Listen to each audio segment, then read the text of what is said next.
إن الحمد لله نحمده ونستعينه ونستهديه ونستغفره ونعوذ بالله من شرور أنفسنا وسيئات أعمالنا من يهده الله فهو المهتد ومن يضلل فلن تجد له وليا مرشدا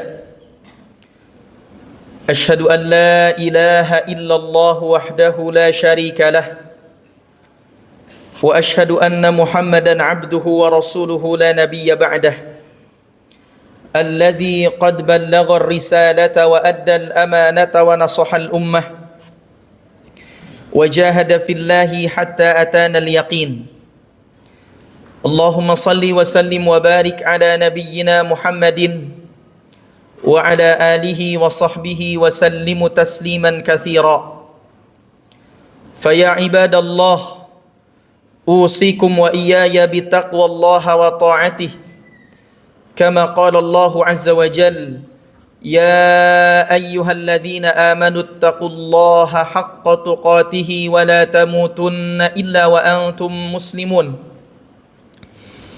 يا أيها الناس اتقوا ربكم الذي خلقكم من نفس واحدة وخلق منها زوجها وبث منهما رجالا كثيرا ونساء واتقوا الله الذي تساءلون به والأرحام إن الله كان عليكم رقيبا يا أيها الذين آمنوا اتقوا الله وقولوا قولا سديدا يصلح لكم أعمالكم ويغفر لكم ذنوبكم ومن يطع الله ورسوله فقد فاز فوزا عظيما أما بعد. Ma'asyiral muslimin jamaah salat Jumat yang dimuliakan Allah Subhanahu wa taala. Terlebih dahulu khatib berwasiat khususnya untuk khatib sendiri, umumnya untuk para jamaah sekalian, agar senantiasa kita meningkatkan ketakwaan kepada Allah Azza wa Jalla. Karena takwa adalah jalan yang akan mengantarkan seseorang untuk mendapatkan kebahagiaan di dunia maupun di akhirat.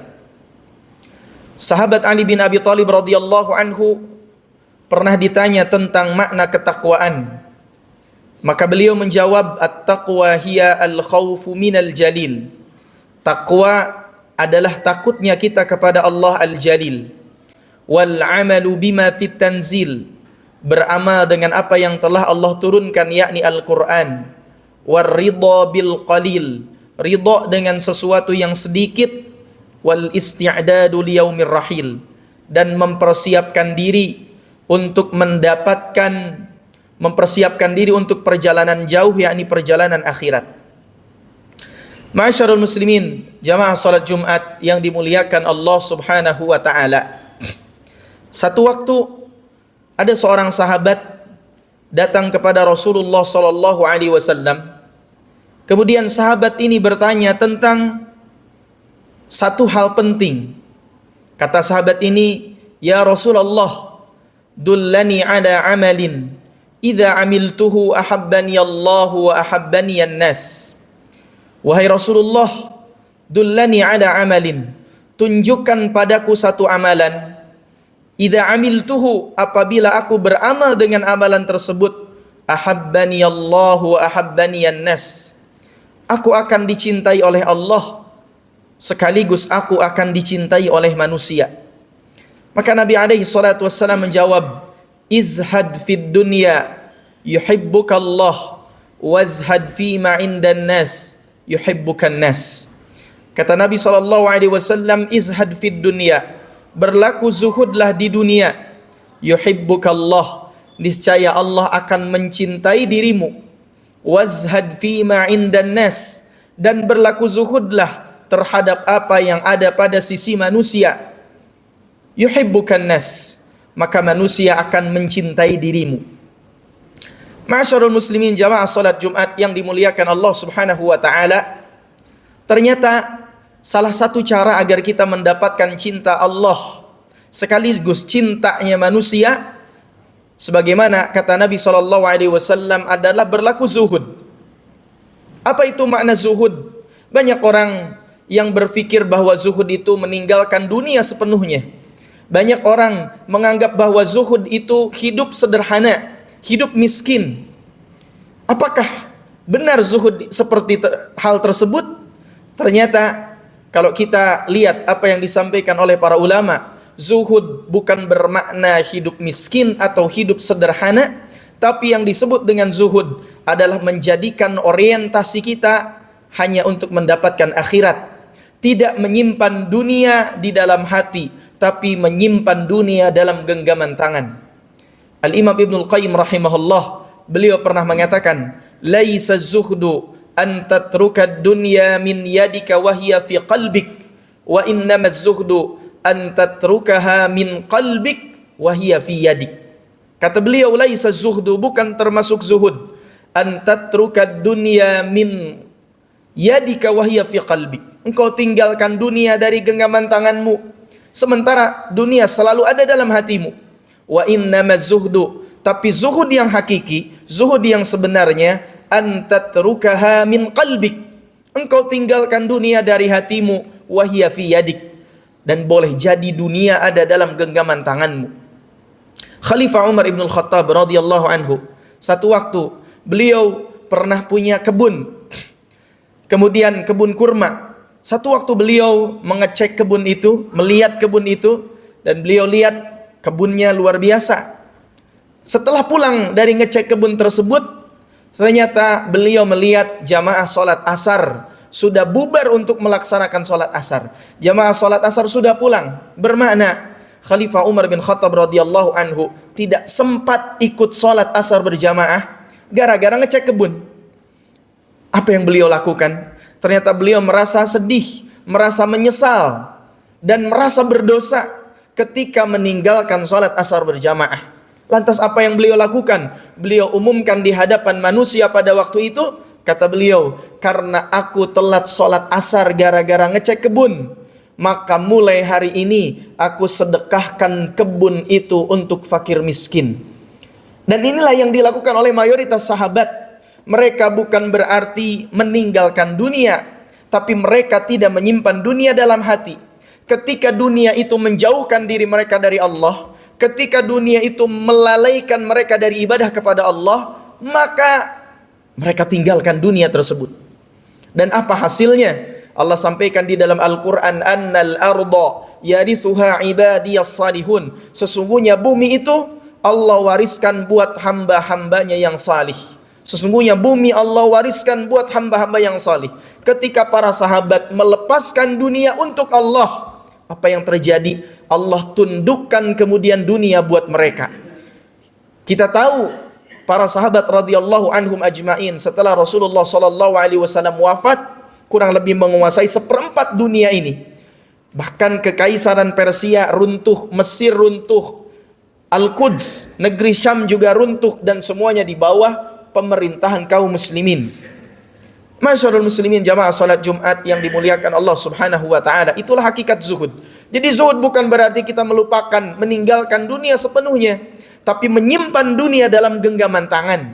Ketika dunia itu melalaikan kita dari Allah, melalaikan dari ibadah, melalaikan kita dari kedekatan kepada Allah, maka kebiasaan orang-orang salih, mereka lepaskan dunia. Apa yang terjadi? Yang terjadi Allah tundukkan dunia buat mereka. Sebaliknya banyak orang di luar sana, atau bisa jadi itu terjadi pada diri kita. Kita 24 jam tanpa henti mengejar dunia, sehingga kadang-kadang waliyadzubillah amal akhirat seakan-akan itu amalan akhirat, tapi pada hakikatnya mengejar dunia. Apa yang terjadi? Ternyata kita tidak mendapatkan apa-apa. Masyarul muslimin, jamaah salat Jumat yang dimuliakan Allah Subhanahu wa taala, ketika kita mengutamakan Allah di atas segalanya, maka janji Allah kepada kita, annal arda yarithuha ibadiyas salihun. Sesungguhnya bumi itu diwariskan oleh Allah kepada hamba-hamba yang salih. Maka Imam Ibnul Qayyim mengatakan, bukan termasuk zuhud engkau tinggalkan dunia dari genggaman tanganmu, engkau hidup miskin, engkau tidak punya apa-apa, tapi sebetulnya hatimu selalu menginginkan dunia. Motivasimu hanya untuk ngejar materi, ngejar dunia. Wa innamaz zuhdu, tapi zuhud yang hakiki, kata beliau, antatrukaha min qalbik, engkau tinggalkan dunia dari hatimu, wahiyya fi yadik. Boleh jadi dunia ada dalam genggaman tanganmu. Al-Imam Ibnu Hajar Al-Asqalani yang diberikan gelar Amirul Mukminin fil Hadis sebagai pemimpin orang-orang beriman dalam bidang hadis. Satu waktu beliau pernah lewat di jalanan kota Mesir. Beliau ini adalah seorang ulama yang hartanya banyak, jabatannya tinggi, ya, fasilitasnya juga banyak. Dan kita tahu Imam Ibnu Hajar Al-Asqalani adalah seorang ulama yang begitu banyak sekali karya-karyanya, tulisan-tulisannya. Satu waktu beliau lewat di jalan kota Mesir, di Mesir. Tiba-tiba beliau dicegat oleh seorang Yahudi, pengemis, miskin. Dan beliau bertanya pada Ibnu Hajar, "Wahai Imam, bukankah Rasulmu pernah mengatakan ad-dunya sijnul mu'min wa jannatul kafir? Bukankah dunia itu penjara buat orang beriman dan surga buat orang kafir? Sementara justru aku melihat sebaliknya. Engkau punya fasilitas, hartamu banyak, jabatanmu tinggi. Sementara aku seorang kafir, Yahudi, miskin, pengemis. Berarti nabimu ini tidak benar, apa yang disampaikan oleh nabimu tidak benar." Maka kata Imam Ibnu Hajar Al-Asqalani, betul, nabiku pernah mengatakan dunia adalah penjara buat orang-orang beriman. Bermakna sebanyak apapun harta yang aku miliki, setinggi apapun jabatan yang aku raih, jika dibandingkan dengan janji Allah di surga, di akhirat buat orang-orang beriman, maka apa yang aku dapatkan ini tidak ada apa-apanya dibandingkan nikmat nanti di akhirat. Maka itu ibarat aku hidup di penjara, dan hidup seorang mukmin semuanya dibatasi, terbatas dengan hukum-hukum Allah. Dan engkau wahai Yahudi, engkau miskin, engkau pengemis, engkau tidak punya apa-apa, jika dibandingkan nanti janji Allah siksaan di akhirat, itu jauh lebih pedih, jauh lebih menyakitkan, jauh lebih mengerikan daripada apa yang engkau alami saat ini di dunia. Itu seakan-akan engkau sedang berada di surga. Masyarul muslimin jamaah salat Jumat yang dimuliakan Allah Subhanahu wa taala. Inilah sikap para sahabat, para ulama, salafus salih, orang-orang terdahulu di zaman kita ketika menyikapi dunia. Jadi zuhud bukan berarti meninggalkan dunia sepenuhnya, tapi zuhud adalah menyimpan dunia dalam genggaman tangan, bukan menyimpan dunia dalam hati. Tidak terlarang kita hidup, memiliki rumah, mobil, aset dan seterusnya, tapi semua itu tidak kita simpan dalam hati.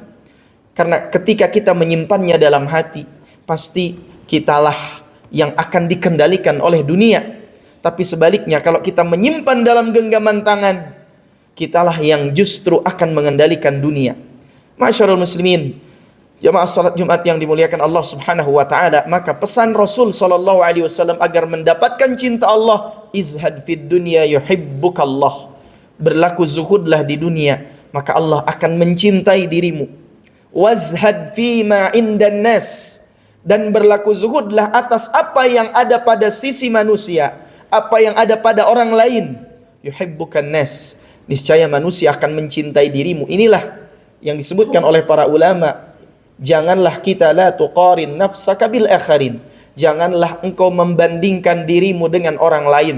Janganlah membandingkan nikmat yang kita terima dengan nikmat yang diberikan Allah kepada orang lain. Karena kalau kita seperti itu, selalu melihat orang sepertinya lebih beruntung, maka kita tidak akan pernah bahagia. Maka kita akan lebih sedikit untuk bersyukur. Pada sebetulnya nikmat yang Allah berikan kepada kita masing-masing itulah nikmat terbaik yang Allah berikan. Dan ketika kita ingin mendapatkan cintanya manusia, kata Nabi alaihi salatu wassalam, wazhad fima indan nas, berlaku zuhudlah terhadap apa yang ada pada sisi manusia, yang ada pada orang lain. Yuhibbukan nas, niscaya manusia akan mencintai dirimu.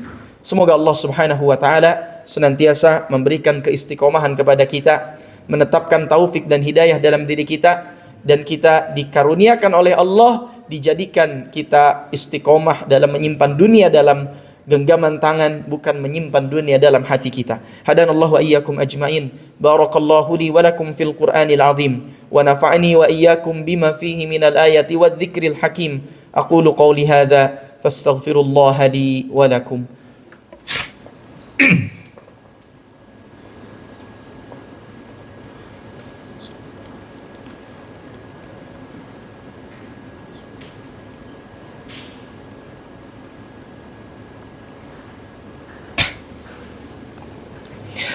Alhamdulillah.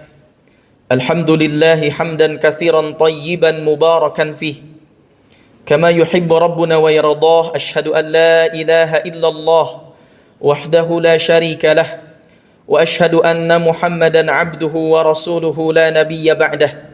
Allahumma salli wa sallim wa barik ala nabiyyina Muhammadin wa ala alihi wa sahbihi wa sallimu tasliman katsira. Faqad qala Allah Ta'ala fi kitabihil karim, ya ayyuhalladzina amanu ittaqullaha wal tanzur nafsum ma qaddamat lighad wattaqullaha innallaha khabirum bima ta'malun. Innallaha wa malaikatahu yusalluna 'alan nabi ya ayyuhalladzina amanu sallu 'alaihi wa sallimu taslima. Allahumma salli wa sallim wa barik ala nabiyyina Muhammadin wa ala alihi wa sahbihi ajma'in. Allahumma ighfir lil mu'minina wal mu'minat wal muslimina wal muslimat al ahya'i minhum wal amwat innaka sami'un qaribun mujibud da'awat. Allahumma a'izzal islam wal muslimin wansurna wal muslimin. Allahumma adfa' 'anna al ghalaa'a wal wabaa'a wal fahsyaa'a wal munkar والشدائد والسيوف المختلفة والمحن من بلدنا هذا إندونيسيا خاصة ومن كل بلدان المسلمين عامة. اللهم انصر إخواننا المستضعفين في فلسطين. اللهم انصر إخواننا المسلمين في فلسطين. اللهم حرر المسجد الأقصى إلى رحاب المسلمين. اللهم دامر الجيوش الكافرين المعتدين الصهيونية في فلسطين. اللهم زلزل حكومتهم وزلزل أقدامهم يا رب العالمين. ربنا لا تزغ قلوبنا بعد إذ هديتنا وهب لنا من لدنك رحمة إنك أنت الوهاب. ربنا ظلمنا أنفسنا وإن لم تغفر لنا وترحمنا لنكونن من الخاسرين. ربنا آتنا في الدنيا حسنة وفي الآخرة حسنة وقنا عذاب النار. وصلى الله على نبينا محمد وعلى آله وصحبه وسلم وآخر دعوانا أن الحمد لله رب العالمين. أقيم الصلاة.